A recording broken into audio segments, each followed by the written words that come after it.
Yes. Hi everyone. I welcome you all back to the another interesting session of the transition course from Sri Chaitanya Academy. So this is Lalita Devi, senior math faculty, and today we are going to discuss about another important topic related to sets. But before moving to the today's topic, we will discuss about the few of the sum questions related to the operations on sets. Okay. So let's start with the first question. So we are having some of the important results based upon the operations of the set. So coming to the first one is our n of a n of a union b. So where n of a union b is given by n of a plus n of b minus n of a intersection b. Okay. So now let's see how we will get n of a plus n of b minus n of a intersection b. Okay. So in our previous class we discussed about how we will get the n of a union b. So if you observe here clearly, we discussed about the difference between the sets. So if we are taking a and b are the sets, then we can take the difference as the a minus b and b minus a. From this, how can we write the n of a union b? If we combine the a minus b elements and the intersection elements and the b minus a elements, then we will get the union of the a and b. So now here it will become n of a minus b plus n of a intersection b plus n of b minus a. Okay. So now if you are combining these three parts like a minus b, a intersection b and b minus a, we will get the a union b. So now here for this equation, I am just adding the a intersection b and subtracting the a intersection b. So we know that if we are adding and subtracting the same value to an equation, it doesn't change. So that's the reason, let's add it. So now it will become n of a minus b plus n of a intersection b plus n of b minus a. Okay. Now here I am adding the once again n of a intersection b minus n of a intersection b. Okay. So anyhow plus and minus will get cancelled. That's the reason we are adding and subtracting the a intersection b. Now if you observe here clearly, n of a minus b plus n of a intersection b, it means I am just taking the a minus b, this complete part. Okay. Along with that, I am taking my a intersection b also. So from this what I will get? I will get the complete set a. So now here it will become n of a. Okay. Now if you are combining the number of elements of a minus b and n of a intersection b, you will get n of a plus. Now moving to the next, we are taking n of b minus a plus n of a intersection b. It means what we will get? So from this we will get b minus a means this is the set and a intersections b will be this one. So if you combine these two parts, we will get the set b. So now n of b minus a plus n of a intersection b will give you n of b. And our minus n of a intersection b will be same, right? So now this is how we will get n of a union b. N of a union b can be written as n of a plus n of b minus n of a intersection b. Okay. Now we can rewrite this given equation if we want to find the intersection also. Like how we can take the intersection to our LHS and we can bring the union to our RHS. So that becomes your n of a intersection b will be equals to n of a plus n of b minus n of a union b. Okay. So now the rearrangement of these terms will depend upon the required factor that asked in the question. Okay. So according to that, we can rearrange the terms to our LHS and RHS. Now, for suppose if we are having the three sets, then how can we derive such type of equation means? So we will get n of a union b union c will be equals to n of a plus n of b plus n of c minus intersection between two of the sets plus of intersection between the three sets. Okay. Now let's see. So if I want to write the value of n of a union b union c. Okay. Now how can we write? We can write it as n of a, the complete values of the a I am taking. Okay. Now I need the set B and set C also. So for that reason we are going to take n of B union C. Okay. Now here we can take C. From this what we need to eliminate? We need to eliminate the common elements we are having for the A and for the B union C. Why? Because we need to eliminate the repeated terms. If we are having repeated terms means the number of elements of your set will change. That's the reason we are just going to subtract n of A intersection of B union C. Okay. So now let's just simplify this. So from the first result of the operations on sets we got n of A plus. So how can we write n of B union C? So it can be written as n of B plus n of C minus, as we are having union here, it will become the intersection. So B intersection C. Okay. Now here we are going to use the property of the intersection. So that is the distributive law. So intersection will be distributed over the union. So now it will become minus of n of A intersection B union of n of A intersection C. Okay. So now once again we will apply the result 1. That is, now here these all term will become your P. Okay. And this will become your Q. So here it is having of P union Q, n of. So now it will be of your, so n of A plus n of B plus n of C minus n of B intersection C. Okay. Now it is the n of P union Q. Okay. So we are going to consider our A intersection B as the P and A intersection C as the Q. Now here it will become minus of, okay, so n of A intersection B plus, so it is of n of P plus n of Q. So that becomes n of A intersection C. Okay. Minus of n of A intersection B whole intersection of A intersection C. Okay. Now if you observe here clearly, we will get n of A plus n of B plus n of C, and here minus into n of A intersection B minus n of A intersection B minus n of B intersection C, and here plus into minus minus, so that becomes your minus n of A intersection C. Okay.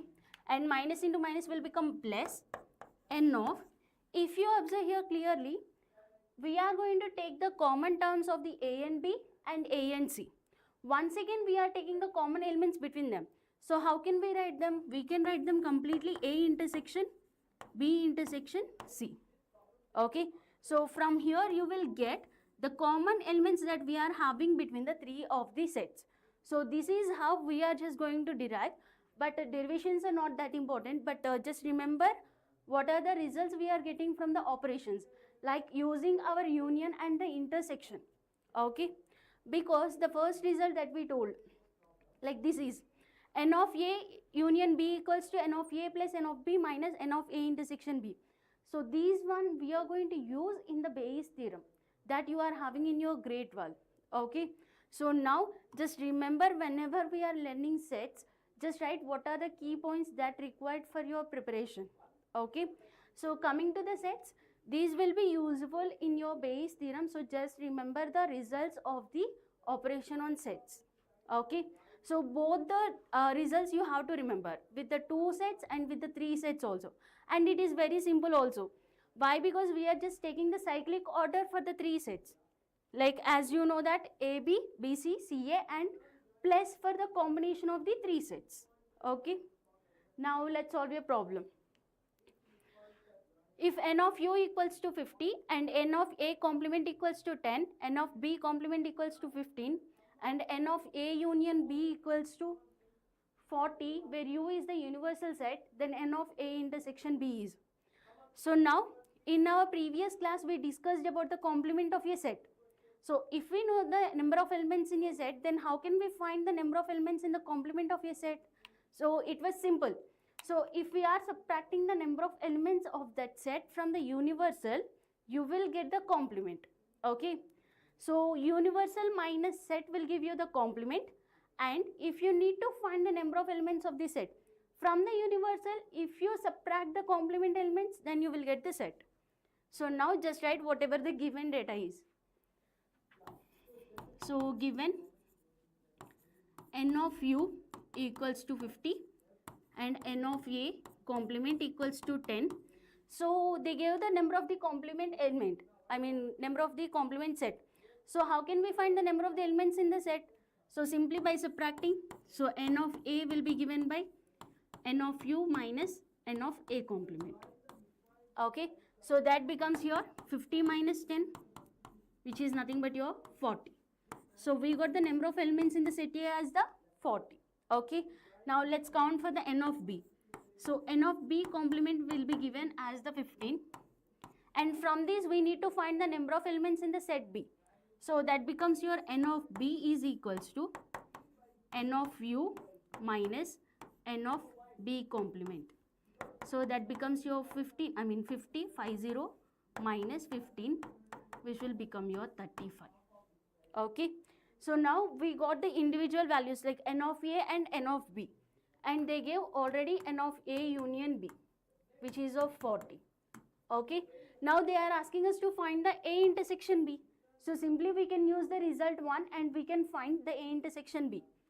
So where n of a union b is equals to n of a plus n of b minus n of a intersection b. Okay, now we need the a intersection b value. So let's take that value to our LHS and bring the union to the RHS. So now that becomes your n of a intersection b is equals to n of a plus n of b minus n of a union b. Okay, so now just place the values. N of a means it is the 40 and n of b means it is the 35, and our n of a union b is the 40, right? So now plus 40 minus 40 will get cancelled and we got the a intersection b as the 35. Okay, so this is how we are going to find with the help of the results that we got from the operation on sets. Okay, now moving to the next. If x and y are the two sets such that x union y has 40 elements and x has 25 and y has 24, then how many elements does the intersection between x and y have? So here clearly they mentioned what are the elements we are having for the x union y and x and y. So let's take them. So now they given n of x union y is equals to 40 they gave, and n of x is equals to 25 and n of y equals to 24. Okay, now they are asking us to find n of x intersection y. So how can we find it? With the help of the result 1, where we are having n of x union of y will be given by n of x plus n of y minus n of x intersection y. Okay, so now just bring this n of x intersection y to this side. So now what it will become? N of x intersection y equals to n of x plus n of y minus n of x union y. Okay, now let's place the values in their respective places. So that becomes your n of x will be your 25 and n of y will be your 24, and n of x union y already they gave as the 40. Now 25 plus 24 will give you 49 minus 40, which will become your 9. Okay, so if they give the values directly, then it will be easy for us to do the calculations. Okay, so simply we are just going to rewrite the terms or rearrange the terms from our left hand side or from the right hand side to get the required value. Okay, so then after we can place the values according to the equation, and then we will get the whatever the value needed. So let's solve the next one. in a class 11th of your certain school, there are 30 students in a mathematics class and 20 students in biology. Now find the number of students which are in mathematics class or in biology class in the following two cases. Now here we are having the two situations where the classes are started at the same time, okay, and the classes are started at different time, and these 5 students that we will discuss. So let's talk about the first case. So that is of classes started at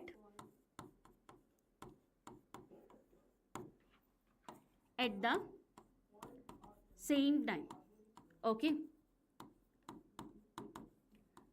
So assume that in your school, if you are having both math class and biology class at the same time, then which class we will choose? According to the timetable, we will go whether it was a mathematics or biology, right? But a student can't sit in both the classes at the same time to take the topics or to to listen.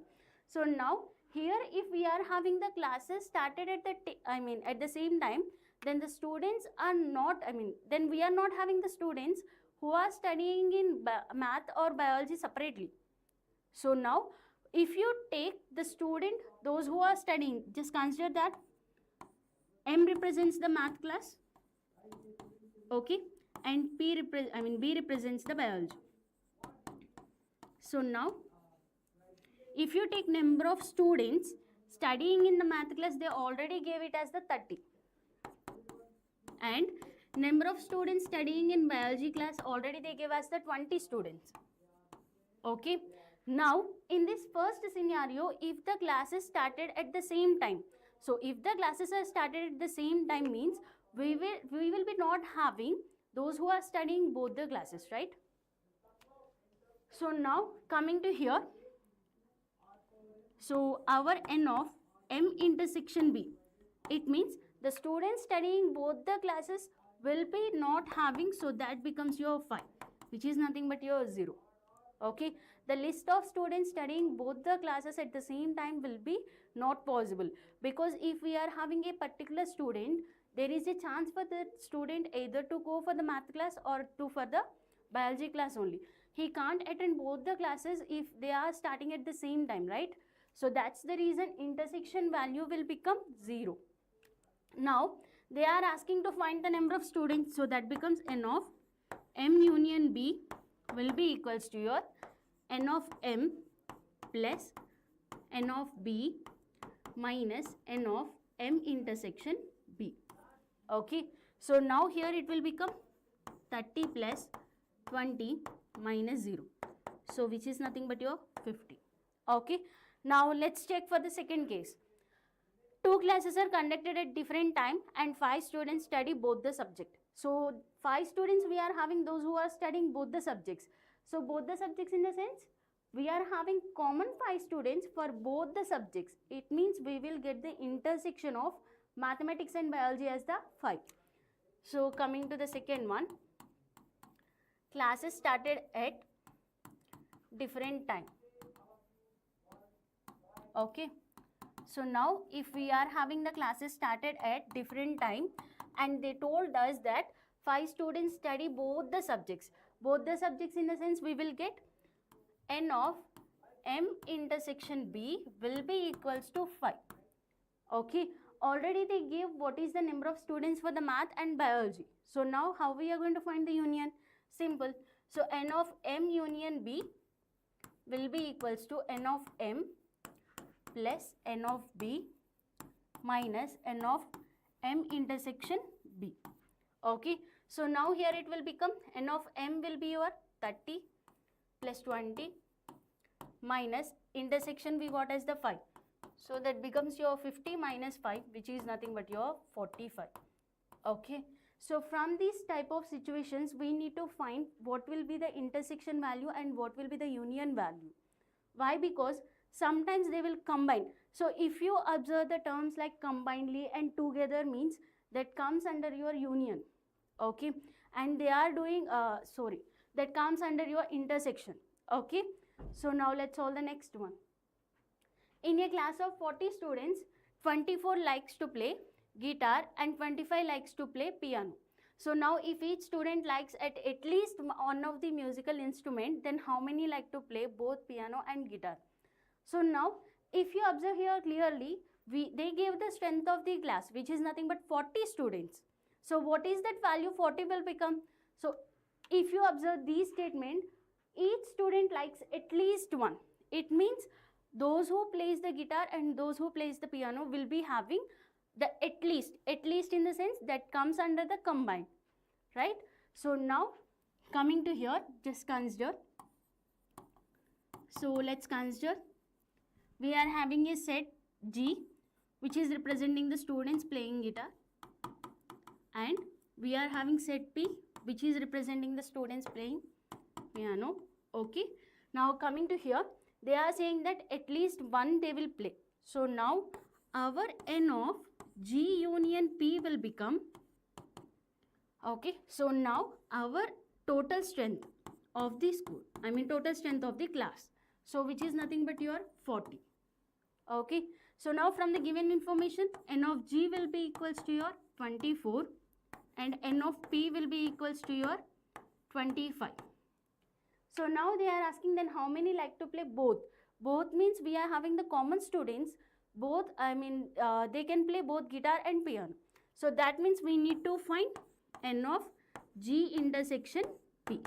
Okay, so now how can we find the N of G intersection P? With the same formula. So N of G union P will be equals to N of G plus N of P minus N of G intersection P. Okay, take this intersection. So now we will get N of G intersection P will be equals to N of G plus N of P minus N of G union P. So now here it will become your 24 plus 25 minus 40. So now here also same, it is the 49 minus 40. So we are having commonly 9 students. They are playing both guitar and the piano also. Okay. So now up to now we have discussed 4 problems on our basic result first one. So why we are solving these questions on the first one means, as I told you that when it comes to the Bayes theorem, these result plays the major role. Okay, so deriving the, whenever we are deriving the Bayes theorem, in that derivation part also we will use this cardinal number and cardinality or order of the sets. Okay, so don't worry and don't think about the Bayes theorem now. Just practice some more questions on the results, because we can solve the questions if we are having the data directly. Like if they give the individual elements and if they give the intersection or the union, we can do it directly. But if they gave in the theory part, from the theory part we need to get what is the intersection value and what is the union value. Okay, if we got those values, then our entire problem will go wrong. So that's the reason practice the questions that we are having in the theoretical part. Okay, now moving to the next. In a university, out of 120 students, 15 opted mathematics only. Mathematics only in the sense we are having the A minus B values. Only means, difference means what we will get? Difference means we will get only the elements that we are having to that set. So that's the reason here 15 opted for mathematics only. It means we are having the students who opted mathematics is only 15. And next 16 opted statistics only and 9 opt for physics only. And now 45 opted both physics and mathematics and 30 opted physics and statistics and 8 opted mathematics and statistics and 80 opted physics. Now by drawing Venn diagram, find the number of students who opted mathematics. Here they are not asking only. Okay, so in the question they are asking you have to count the total students who opted for mathematics. It means we need to take into the consideration of the students, those who are taking mathematics along with the other subject also. Okay, first of all they are asking us to draw the Venn diagram. So let's take the class as the universal set. Okay, now coming to here we are having maths. So this is considered as maths and it was of your statistics. and coming to here you can take it as the physics. Okay, so now 15 opted mathematics only. So here I am taking only 15 for the mathematics, and next 16 opted statistics, so it will be the 16, and next it is the 9. Moving to the next, 45 opted physics and mathematics. So physics and mathematics means, if you observe here clearly, we are having the common part, common portion between the three of the subjects. So I am just going to consider it as the X. So let me use another color so that you can understand. So now if we are considering here, we are having the one which is the common part for three of the subjects. So that becomes X. Okay. So combinedly both math and physics we are having, it means in the according to a given question, combinedly math and physics we are having 45. Okay. But out of this 45, common number of students for the three of the subjects is X. Then what is this portion will become? This portion will become 45 minus X. Okay, so these will become your 45 minus X. Okay, now moving to the next, they gave 30 opted for the statistics and physics. So now combinedly we are having the 30, but here already we are having X. So what is this will become? 30 minus X. Okay, now moving to the next, and we are having the 8 opt for mathematics and statistics. So mathematics and statistics combinedly we are having 8, but out of the 8, X are the common for 3 of the subjects. So here portion will become 8 minus X. Okay, so this is how we are just going to separate the terms that we need in order to represent. Okay, now let's see. We need to find those who opted for only mathematics. If we need to find only who opted for the mathematics, first of all we need to know the X value, right? So in order to know the X value, how can we do that? So they gave the total number of the students. So total number of students they gave as the 120. Okay, now maths we are having 15, and statistics 16, and physics is 9. So now from this total, if you subtract the total count only for 3 subjects individually, then we will get the count which will be equals to the sum of these these 4 portions, right? So now that becomes your 120 minus 15 plus 16, 31. 31 plus 9, 40. So now 120 minus 40 will be equals to 45 minus X, 8 minus X plus 45 minus X plus X plus 30 minus X. Okay, so now if you look at here, 40 plus 35, yes. Now if you look at here, we are having 45 plus 30, 75 and 83. Okay, minus X and plus X will get cancelled. So here minus 2X. So here it will become your 80. So is it?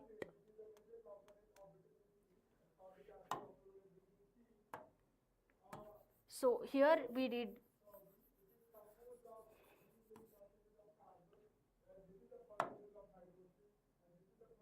Yes. So coming to here, we will be taking the count of. So as they gave already 80 opted physics. So here we will get 80 equals to 84 minus X. Now coming to here, X will be equals to 84 minus 80, which is of X equals to 4. Okay. So now we already got X value as the 4 from the given information. Now they are asking to opted for mathematics. Opted for mathematics means we are going to take completely 8 minus X, X and 45 minus X. Okay. So 8 minus X plus 45 minus X plus X plus 15, because we are having only for math as the 15. So minus X and plus X will get cancelled. So now if we count 8 minus 4 plus 45 plus 15 will give you 60. So now that becomes your 64. Now similarly we are going to calculate for the opted for statistics also. So opted for statistics we will get 8 minus X, X and 30 minus X. So that becomes your first statistics 8 minus x plus 30 minus x plus. So those who opted for statistics will be 16. So now plus x and minus x will get cancelled. So here if you observe 8 minus 8 minus 4 plus 46. So that becomes your 50. Okay. Now coming to the third question, they are asking about did not opt any of the above three subjects. So let's consider y is the number of students who did not opt for any of the three subjects. Okay. So from this what we can write? So did not opt for the third one, we will get did not opt will be equals to, from 120 if you subtract all of them, then you will get the number of students. Okay, so just do this calculation and I am telling you, you will get the answer of 5. Okay, so if you do 120 minus the total number of students opted, then you will get the students who did not opt for the above of the three subjects. Okay, now moving to the next, we will discuss about the intervals as the subset of the R. So most of us will think that if we are representing the intervals by open intervals and the closed intervals. Okay, so there is a difference between the open intervals and the closed intervals. These intervals are very important in order to find the domain and range of the relation or function. Okay, so you are going to learn about the functions and the relations in your grade 11. So in that chapter we will discuss about the domain and the range. So domain, there you will be discussing what is the intervals there. Okay, so you must be very clear about if we are having the open intervals what we are considering, and if we are having the closed intervals what we will be considering. So if I am having my open intervals, it means just assume that we are having a set of values and those set of values will be limited between these two limits. Okay, so now if I am considering my open intervals means just example 2, 3. Okay, or if I am taking a set of a set of elements between 2, 3 means I can consider the elements between only 2 and 3, but 2 and 3 are not included. Okay, so simply we can say that here we will get set of elements x where x will lies between the 2 and 3. Okay, simply here the set of values will lie between the only 2 and 3. Understood? Now if we are taking the closed intervals 2, 3, here what we will do, we will get the set of x where that x will be lies between the 2 and 3 and equals to 2 and 3 also. Okay, simply if we want to understand the open and closed intervals, we can say that open intervals in the sense we are having the elements that lies between the limits. Whatever the endpoints we are taking, between those points only it will lie. For example, if you take the geometrical analysis, so this is my x dash and this is my x. So whatever the x-axis we are having, and on this I am taking my two of the intervals. Okay, two endpoints I am taking for my set.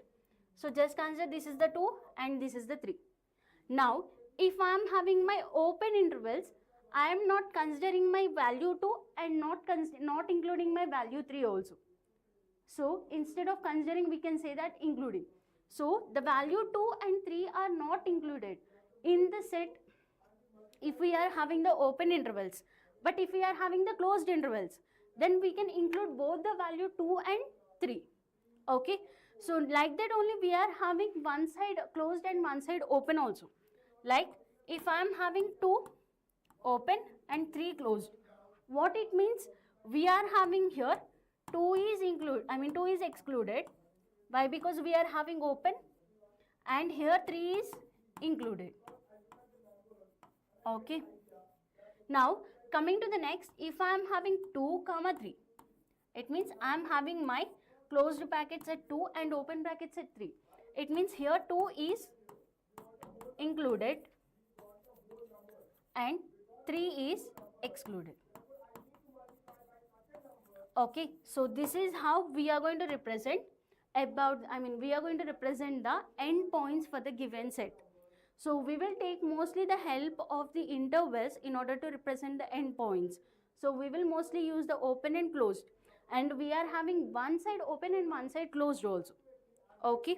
Now let's see the next extension of the intervals, that is the infinite intervals. So we mostly observe that we are having the ranges or domains in the form of minus infinity comma a. Okay, so I am just having open bracket here. So now if you observe here clearly, coming to the first one, a comma infinity. So if you take the geometrical expansion, here I am having my a. Infinity in the sense it continues. As it is the positive a, whatever the set of values we are having, that should be greater than a. Why? Because here I am taking my open brackets for the a and the infinity. It is the positive infinity, means we will get the values in the positive direction. So the condition will become here y is greater than a. Why? Because we are having open interval for a. Now if I am writing the same value a comma infinity, here I am taking my closed interval for the a. So what it means, I am having my set value equals to a also. For that reason we are having y is greater than or equals to a. Now in the same way, if we take an example of minus infinity comma a, okay, if we are having a number line, means we will represent the positive numbers on right side. That's the reason we will take our positive infinity on right side, and in the same way we are going to represent our negative infinity on left side. These intervals are mostly important. As I am saying you once again, we are going to learn about the domain and range in our grade 11, which is the most important topic for the JEE also. At that time you should know what are the intervals and how we are going to find the intervals. Okay, so if how we are going to find the intervals, that we will discuss in tomorrow's class. But first of all we will discuss about what is the representation of the interval with the help of the brackets. Okay, so clearly it was, if you are having the open intervals, means that values are not included in that. Okay, and if you are having the closed bracket, means that value should be included. Now if we take another example of minus infinity comma a, if you observe here clearly, whenever we are using the infinity, we are using the open brackets.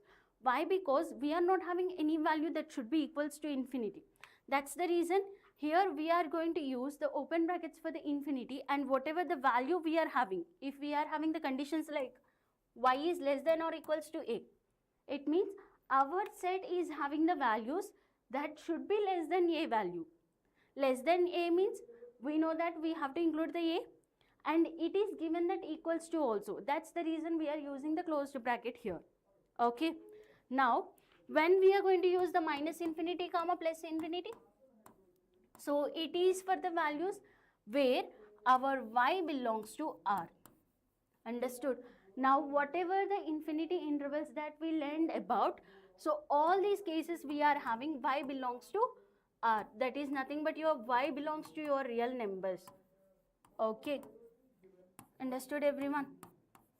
So we will be having y belongs to r, and we are having the conditions like if we are having only greater than or less than, we will be using only the open brackets, and if we are having less than or equals to or greater than or equals to, then we are going to use the closed brackets.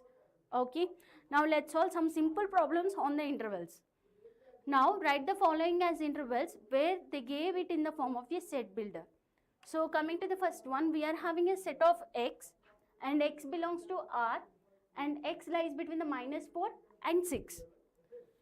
Now coming to the first one, they gave that x set of where x belongs to r and minus 4 less than x less than or equals to 6. Now from this, if we need to give the interval, means I can give minus 4 and 6 are my endpoints. Okay, here we will get a doubt that for which one we need to give the open interval and for which one we need to give the closed interval. If you observe here clearly, our x value will be equals to 6. It means we have to include the 6 also. That means we are going to give the closed bracket for the 6. Okay, Now coming to the minus 4, it will be of open brackets. Why? Because here we are having only less than symbol, equals to is not there. So that's the reason we are going to take minus 4 comma 6. Now moving to the next second one. It is also very easy. If you observe here, the x lies between the minus 12 and minus 10. So we know that the endpoints are minus 12 comma minus 10. Okay. But if you observe here clearly, for both of the endpoints, we are not having the equal. Equal means we are not considering these two endpoints. So that's the reason we are going to take open brackets. Okay. See, whenever you are learning about the domain and range, if you got the doubt about the open and closed, it will be very difficult for you to identify. Okay, so that's the reason start from the basic only and start learn about the intervals if you don't know, and start doing practicing question. Start doing the questions, solving and all. Okay, and moving to the third, we are having x belongs to R, but it lies between the 0 and 7. And if you observe here clearly, we are having equal to sign for the 0. So clearly the endpoints will be 0 comma 7. Now it will be of closed brackets. Okay. Now moving to the last one, we are having 3 and 4. But if you observe here, we are having x equals to both 3 and 4. It means we have to include both 3 and 4. Okay. So this is how we are going to use the intervals for the given sets. Now moving to the next. Let's write the set builder form for the given intervals then. Now coming to here, minus 3 comma 0, and here both the brackets we are having of the open. So we will get set of x where x belongs to R and our x value lies between minus 3 and 0. Here I am not including the equals to sign. If I am including the equals to sign means the brackets will change. Okay. Coming to the first one and second one. So 6 and 12. If you observe here clearly, both the endpoints are having the closed brackets. So now it will become x where x belongs to R and we are having x between the 6 and 12. This we know because we are having the endpoints. So we can write that our x is our x is clearly between our 6 and 12. But here we need to check whether those 6 and 12 are also included or not. Here we are having the closed bracket, it means 6 also included and 12 also included. So that becomes your equals to. Now coming to the third one, it is the set of x where x belongs to R. Okay, and it is of 6 and 12, same points. So 6 and 12. Now if you observe here clearly, for the 12 we are having the closed brackets. It means we have to include the 12 also. So here it will be of equals to. Now moving to the next, same for the minus 23 and 5. I think and I hope you will give the answer for the fourth question because it is very easy question, right? As you are having very, as you have gone through the session, so you can answer the fourth question easily and we are expecting your answer in the comment section. Okay, now let's move to the end of the session and thank you all for attending the sessions and we hope you all will continue with us until the completion of the transition course. See, in the transition course we are mostly discussing the topics that you need to learn when you are moving to the grade 11. As I told you that in your grade 11 we will be having some of the topics which needs the prior knowledge. Okay, like if you move to the grade 11 you need to know about the logarithms and what is the modulus, so how we are going to calculate if we are having the modulus and all. So those all we will discuss in your transition course. So just keep continuing attending the classes regularly and then you can get the good knowledge so that you can make your grade 11 very smoother. Because coming to the grade 11 you will be having some of the topics that are difficult for you. You will find for sure, right? So how can we make those topics easier means, first of all take the basics that required for that topic. Then only it will be easier for you. Okay. And coming to the next, if you are having further more doubts and if you want to know anything about the transition course, you can scan this QR and you can drop your question in the query session and we can connect with you and we will discuss about that. Okay. And if you want any practice sheets on the transition course, whatever the topics we are discussing, you can scan the Telegram channel QR code, and there you can find the practice worksheets for all the subjects that we are having. Okay. And mostly when it comes to your transition course, if it was possible, you can attend to your near center, and there also these bridge course sessions are going on. So there also you can attend and you can get your counseling sessions. Okay. So that's all for today's session. Bye, take care, we will meet in our next class.